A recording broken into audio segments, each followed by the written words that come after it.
क्या आप जानते हैं कि भारत में एफआईआर दर्ज कराना अब कितना आसान हो गया है? जी हाँ, अब आपको इसके लिए थाने के चक्कर लगाने की जरूरत नहीं है। मेरा नाम है हेमंत, आप देख रहे हैं कैंडिड डॉट टेक्नोलॉजी और इस वीडियो में हम आपको बताएंगे कि कैसे आप घर बैठे ऑनलाइन एफआईआर दर्ज कर सकते हैं। एफआईआर को ऑनलाइन फाइल करने से पहले हम समझ लेते हैं कि एफआईआर क्या है। एफआईआर जो फर्स्ट इंफॉर्मेशन रिपोर्ट का संक्षिप्त रूप है, एक लिखित रिकॉर्ड है जो पीड़ित द्वारा रिपोर्ट की गई अपराध या घटना का दस्तावेजीकरण करता है। यह कानूनी प्रक्रिया के प्रारंभिक चरण के रूप में कार्य करता है और इसमें घटना कब और कहां हुई और वास्तव में क्या हुआ जैसे प्रमुख विवरण शामिल हैं। यह रिपोर्ट पुलिस जांच में काफी महत्व रखती है। कोई भी इन्वेस्टिगेशन करने से पहले पुलिस एफआईआर को हर एंगल से रिव्यू करती है ताकि इसकी प्रामाणिकता की पुष्टि की जा सके। भारत में किसी की भी शिकायत या कानूनी कार्रवाई के लिए ऑनलाइन एफआईआर दर्ज करना आवश्यक है। एफआईआर को कानूनी वैधता सीआरपीसी की धारा 154 से प्राप्त होती है। ई एफआईआर या ऑनलाइन एफआईआर बस एफआईआर का एक डिजिटल वर्जन है जो आप घर बैठे दर्ज कर सकते हैं। अब आइए हम समझते हैं कि भारत में ई एफआईआर कैसे दर्ज किया जाता है। याद रखें, विभिन्न राज्यों में एफआईआर रिपोर्ट करने के लिए अलग अलग प्रक्रियाएं और आवश्यकताएं हैं। साथ ही सभी राज्य ई एफआईआर सुविधा प्रदान नहीं करते। आप एफआईआर दर्ज करने के लिए विभिन्न वेब पोर्टलों को समझने और उन राज्यों की जांच करने के लिए हमारे लिंक पे क्लिक कर सकते हैं। जैसा कि हम आपको पहले बता चुके हैं कि भारत में हर स्टेट का अपना एफआईआर फाइल करने का अलग सिस्टम है। इस वीडियो में हम आपको दिखाएंगे कि कैसे आप यूपी में एफआईआर फाइल कर सकते हैं। जैसा कि आप देख सकते हैं, हमने यूपी कॉप ऐप डाउनलोड किया है और फिर हमने अपने मोबाइल नंबर से साइन इन किया है। मोबाइल नंबर से साइन इन करने के बाद आपको यहाँ रजिस्टर ई एफआईआर का ऑप्शन दिखेगा एफआईआर के नीचे, उसको टैप करें। आपको कुछ इंस्ट्रक्शंस दिए जाएंगे जिसको कि आपको पढ़ना होगा। तो इंस्ट्रक्शन है कि ई एफआईआर केवल अज्ञात या गैर नामजद अभियुक्त के विरुद्ध एवं नाबालिग बच्चों की गुमशुदगी के मामलों में ही पंजीकृत किया जाता है। अगर आपकी कोई चीज खो गई है तो आप अपनी रिपोर्ट यूपी कॉप ऐप या यूपी पुलिस की वेबसाइट uppolice.gov.in पर रजिस्टर कर सकते हैं।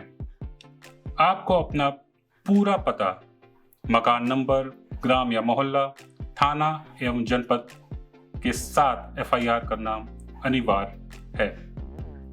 अगर आप प्रथम सूचना विवरण या एफआईआर थाना को भेज रहे हैं तो संबंधित थाना को आप मैं जनपद के साथ संबोधित करते हुए घटना का पूर्ण विवरण में घटना की दिनांक, घटना का समय, घटना का स्थल, घटना स्थल से संबंधित थाने एवं जनपद का नाम एवं अंत में अपना पूर्ण नाम, पूर्ण पता या मोबाइल नंबर लिखना आपको अनिवार्य है।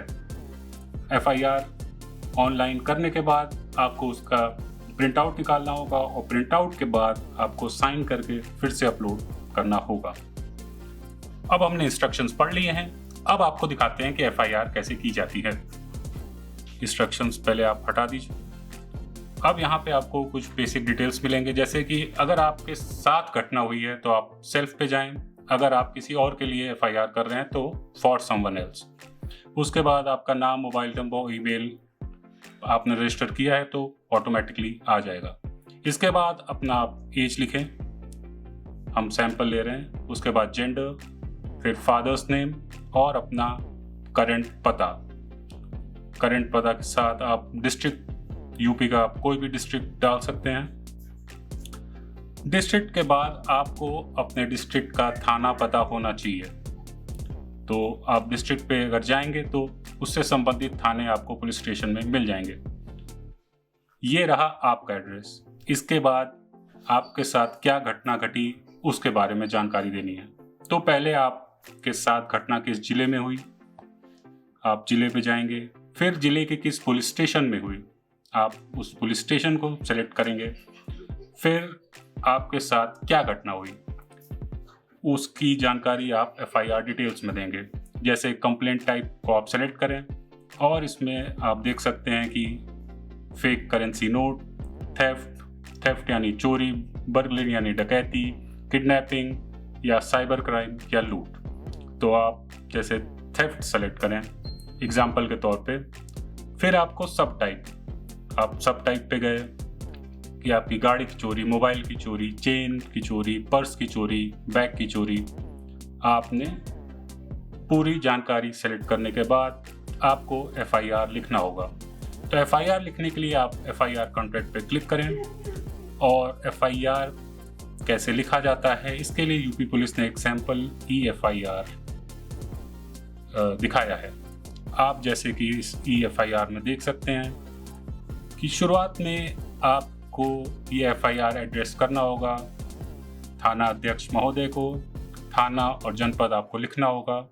फिर आपको क्लियरली अपना विषय मेंशन करना होगा, जैसे कि इस सैंपल FIR में विषय है मोटरसाइकिल चोरी हो जाने के संबंध में प्रार्थना पत्र। इसके बाद आप देख सकते हैं कि कैसे इस FIR में कितना क्लियरली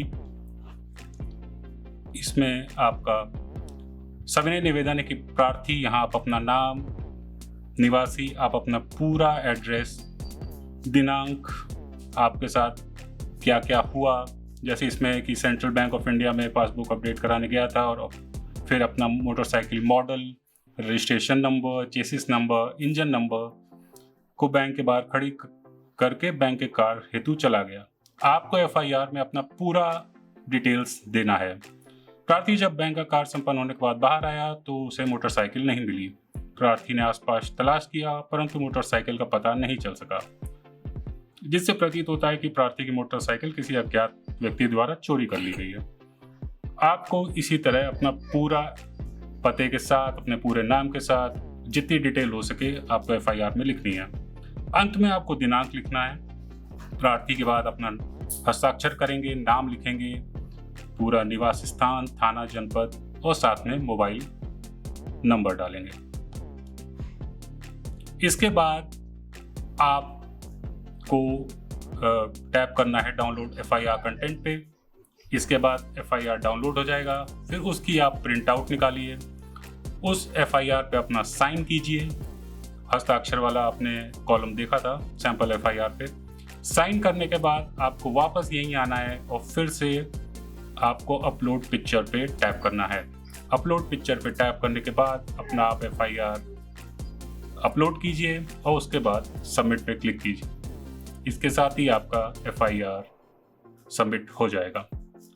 अगर आपको कंप्लेंट डालनी है, अगर आप सीनियर सिटीजन हैं या दिव्यांग हैं, तो आप कंप्लेंट्स ऑप्शन में जाके सीनियर सिटीजन कंप्लेंट या कंप्लेंट बाय दिव्यांग डाल सकते हैं। अगर आपने कोई घटना घटित होते देखी है तो आप कंप्लेंट्स में ही शेयर इंफॉर्मेशन करके ऑप्शन होगा, यहाँ पे टैप करें। इसके बाद अपनी बेसिक डिटेल्स दें जैसे कि नाम, मोबाइल एड्रेस, फिर कंप्लेंट पे जाएं और कंप्लेंट का नेचर लिखें, जैसे हल्की फुल्की लड़ाई, ब्रॉल, फिर प्लेस ऑफ इंसिडेंट कहाँ हुआ है, किस जिले में है, किस थाना में है, और सस्पेक्ट का नाम अगर आपको पता है या अदर डिटेल्स।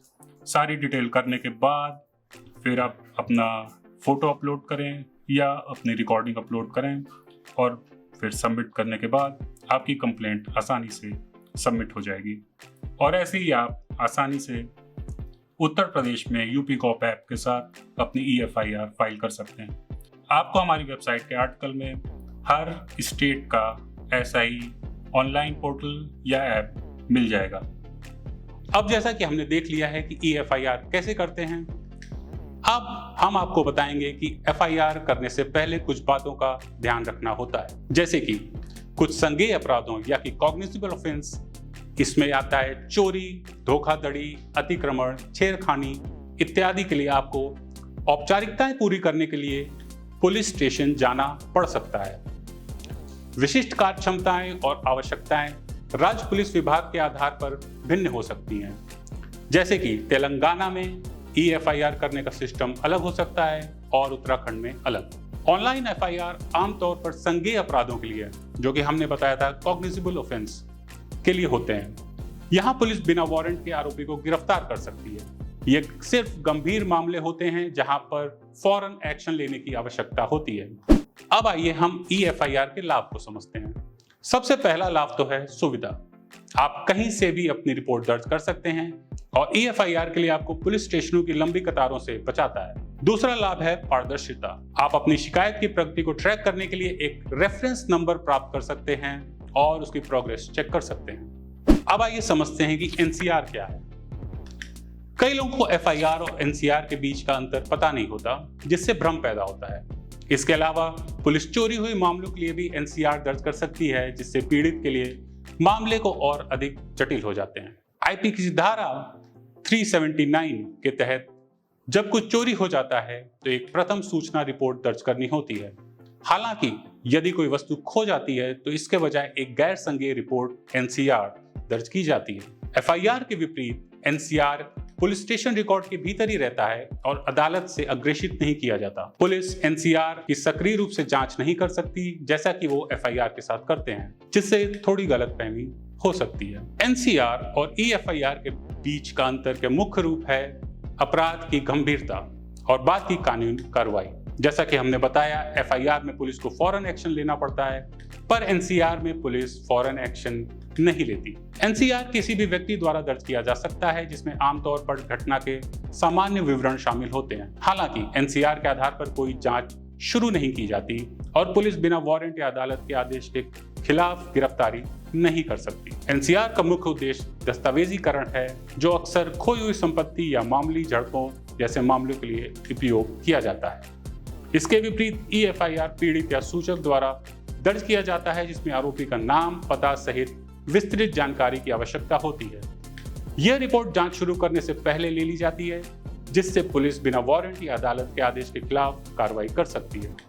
EFIR का उद्देश्य कानूनी कार्रवाई शुरू करना और गिरफ्तारी करना, जिसमें डकैती, हत्या और चोरी जैसे सामान्य उदाहरण शामिल हैं। अगर आपको ये वीडियोस पसंद आ रहे हैं तो हमारे चैनल को सब्सक्राइब करें, बेल नोटिफिकेशन को दबाएं, इस वीडियो को लाइक करें और हमें कमेंट सेक्शन में बताएं कि आप ऐसे कौन से वीडियोस देखना चाहते हैं। टेक के बारे में और जानने के लिए हमारी वेबसाइट candid.technology पे जाएं, हमें सोशल मीडिया पे फॉलो करें और मिलते हैं आपको अगली वीडियो में।